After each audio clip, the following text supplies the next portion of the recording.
On January 13, 2012, the huge cruise ship Costa Concordia sets off on a 7-day tour. There are over 4,000 people on board, incredibly happy as they anticipate an unforgettable journey. But suddenly, the ship veers off course and strikes underwater rocks. This is the story of the disaster of the largest passenger ship, which happened exactly 100 years after the sinking of the Titanic. How will the captain's mistress become the cause of the accident? Why will the captain abandon the sinking ship first? And will people manage to escape, finding themselves trapped on a sinking ship?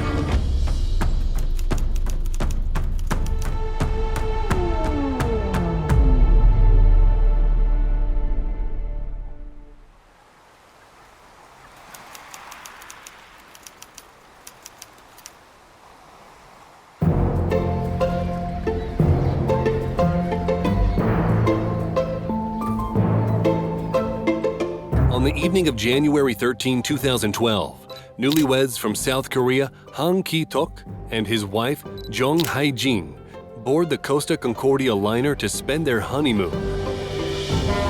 It's truly a modern and amazing ship designed to carry thousands of people in wonderful conditions. It has 1,500 cabins, 4 swimming pools, 5 restaurants, a casino, a cinema, a spa, and numerous bars.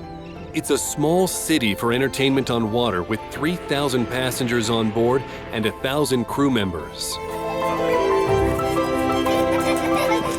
And it was commanded by a hereditary sailor, Captain Francesco Schettino. Subordinates say he drives the ship as fast as he's driving a Ferrari. An exciting journey awaits the newlyweds. 7 European cities in 7 days across the Mediterranean Sea. Today, however, they are very tired. The long journey and excitement have worn them out considerably. They have to rest, especially since they have to attend a safety briefing in the morning. On the first day of the trip, crew decided not to conduct it in order to avoid disturbing the passengers unnecessarily. The newlyweds calmly go to sleep in their cabin on the 8th deck. At this time, Captain Schettino is dining in the restaurant in the company of his mistress, 25-year-old Moldovan Dominica Simortan, who previously worked as a hostess on the liner. On the first evening, he wants to make an impression. Now they will deviate from the course and pass close to the shore of Giglio Island to greet his friend, Captain Mario Palombo, who is resting there with horn blasts. Schettino had done this at least 3 times before, but this time, they will approach the island even closer. Captain Schettino ascends to the bridge accompanied by his mistress. Indonesian Jacob Rusli is on duty at the helm. He has little experience and speaks very poor English. The captain disables the autopilot as well as the ship's emergency protection and steers the liner by hand. He promises Dominica a spectacular sight. Schettino gives the command to change course towards Giglio Island and increase his speed. At this moment, he calls his friend Mario and exchanges a few phrases with him. Suddenly, during the conversation, Schettino sees a reef emerging from the darkness towards the ship. The captain orders the helm to turn right, but helmsman Jacob Rusli poorly understands English and turns left. Only after 8 seconds does he realize his mistake and executes the command correctly. But due to the high speed of the liner, it was already too late. The impact creates a 53-meter-long gash in the bottom of the port side hull. 4 compartments begin to fill quickly with water.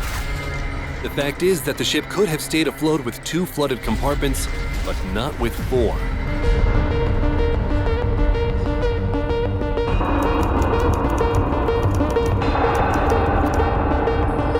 At the moment of collision, the liner shuddered with a rumble. Many people couldn't keep their footing due to the impact. Within a minute, the engine stopped and the lights went out.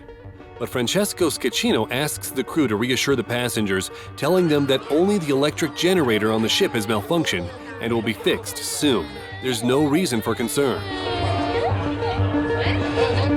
Una volta che noi abbiamo finito di sistemare il problema che abbiamo elettrico, del problema elettrico del generatore, tutto sarà calma. Per quello chiamiamo questa luce di emergenza. È tutto sotto controllo.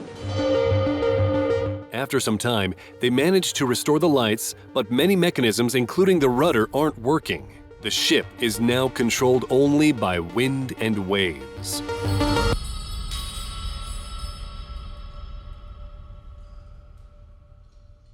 People gather on the decks and put on life jackets. The Coast Guard learned about the event from a passenger who was concerned in a phone conversation that the Costa Concordia was heavily tilting to one side. The captain still can't believe what has happened and doesn't give the order to evacuate. When the wind turns the ship back towards the shore, Costa Concordia gradually begins to fall onto underwater rocks. Only now does the captain give the order to evacuate, an hour after the impact when it became clear to everyone that the ship was sinking. At this time, Han Ki-tok and his wife Jong Hae-jin are sleeping peacefully in their cabin. They wake up to a knock on the door. They were awakened by a crew member who entered and announced the evacuation from the ship, but he does this in English, which they don't understand. Not understanding a word, the young couple doesn't clarify the reason for the concern and continues sleeping. After the evacuation announcement, panic breaks out on the ship. Many passengers push each other and don't let pregnant women and women with children go ahead. Not all launching mechanisms are working properly, and most passengers are scared and don't know where to go. Meanwhile, Captain Francesco Schettino changes from his naval uniform into civilian clothes and finds himself with Domenica Semortan in a lifeboat. As Schettino later explained, he accidentally slipped on the deck and fell into a departing lifeboat. On the way to the shore, the captain receives a call from the head of the Coast Guard ordering him to return to the ship to organize the evacuation of passengers, but the captain ignores the order. Dice se ci sono bambini, donne o persone bisognose di assistenza e me ne dice il numero di ciascuna di queste categorie. È chiaro? Guardi Schettino che lei si è salvato forse dal mare, ma io la porto veramente molto male, faccio passare l'anima dei guai. Vado a bordo.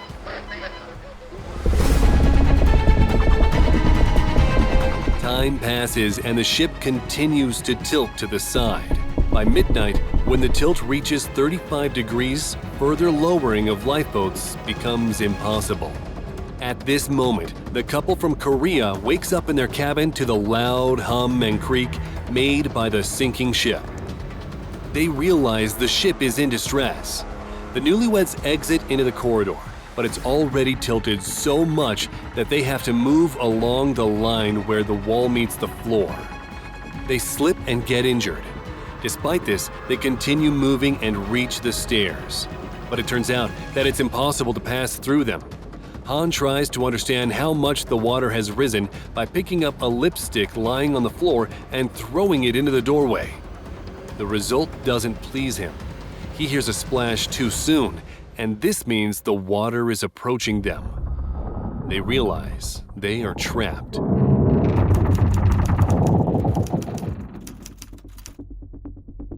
People continue to be evacuated from the sinking liner using helicopters and rescue boats. Some passengers jump overboard and swim to the shore, located 50 meters from the sinking ship.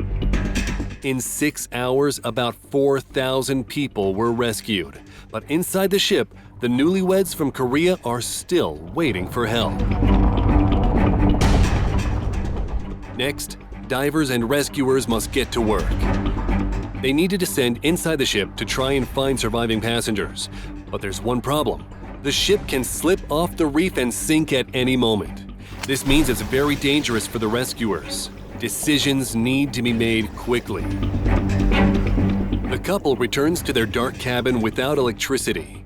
In complete darkness, they shout for help until they're hoarse and blow the whistles attached to their life jackets.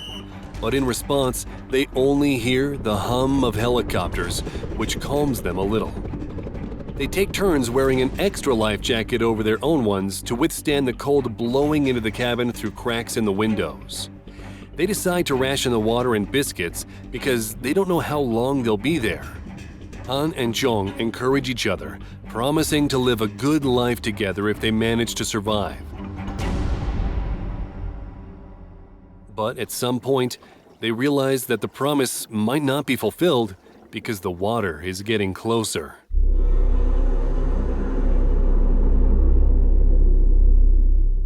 Meanwhile, Captain Schettino, having reached the shore, takes a cab and goes to the nearest mini hotel. On the way, he looks gloomy and asks the cab driver where he can buy a pair of new socks. In the morning, Francesco Schettino gives an interview to a local TV channel and claims that he was the last to leave the ship. Si dice che il comandante sia l'ultimo a lasciare la nave. Com'è andata, comandante? Siamo stati gli ultimi ad abbandonare la nave. Han and Jong have been trapped for almost a day. They distinguish day and night only by the beams of light coming from a small hole in the cabin wall. Their cabin is located just a few meters above the water level. Despite the risk of the ship flooding, rescuers decide to continue the operation and explore the ship from the inside. Entering, the rescuers see that the corridors have turned into water-filled wells. At the same time, cabin doors have become traps. At some point, Jong begins to think it was the end and they wouldn't be rescued when suddenly she heard knocking. The newlyweds knock back. When the rescuers realize they've found people alive, everyone rushes to the Concordia.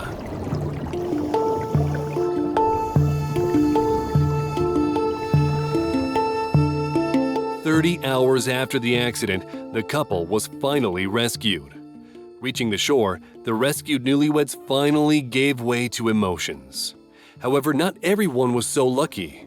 Costa Concordia took the lives of 32 people. The investigation of the tragedy took over a year. The main accused was 52-year-old Captain Francesco Schettino. According to the investigation, his actions led to the death of 32 people, the loss of the ship, and environmental damage. In the end, Francesco Schettino received 16 years in prison. He didn't admit his guilt, citing the mistakes of the helmsmen who executed commands with delay or even confused them. The main cause of the accident were identified as deviation from a safe course, the language barrier between the captain and the helmsman, and the presence of unauthorized persons on the captain's bridge. The Italian press made Schettino the most hated person in the country, calling him the coward captain. After this tragedy, significant changes were made to passenger transportation rules. In particular, safety briefings are now conducted before the ship's departure, and lifeboat function checks are done twice as often. Han and Jong continue their good life together as they promised each other. They still want to travel, but definitely no more sea cruises.